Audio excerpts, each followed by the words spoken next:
What a joke. The U.S. is going to stage a diplomatic boycott of the Winter Olympics in Beijing to protest the Chinese human rights abuses. A complete, total, laughable joke. On the same day they did this, actually, white supremacists marched on the Lincoln Memorial, if you didn't see it. The U.S. has just finally ran out of room to talk about any other country when it comes to human rights.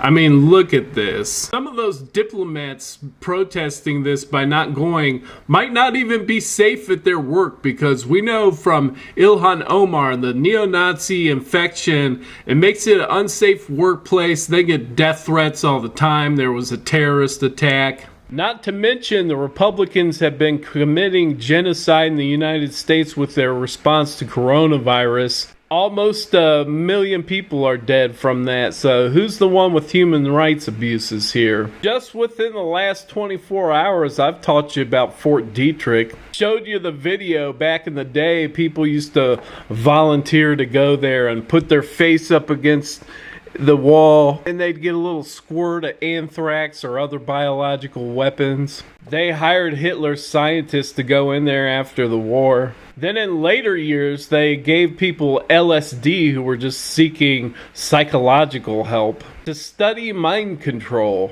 And I've also taught you on this channel about how in California it was either 10 or 20,000 women were sterilized from the prisons in California without their knowing it even. They were just saying, oh, we're doing a pap smear or whatever they told them, whatever kind of lie.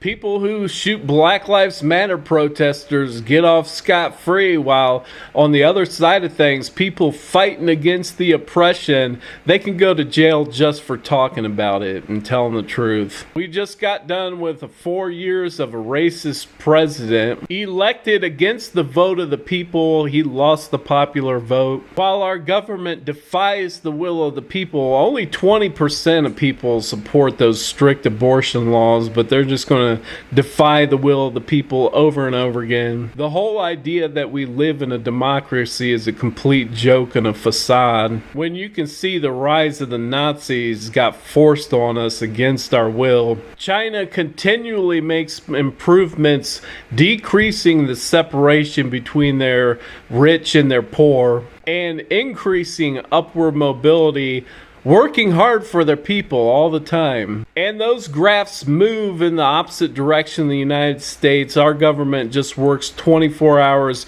making sure that you don't rise up, that you don't have any opportunity in life, that you couldn't possibly rise up to compete with the oligarchs.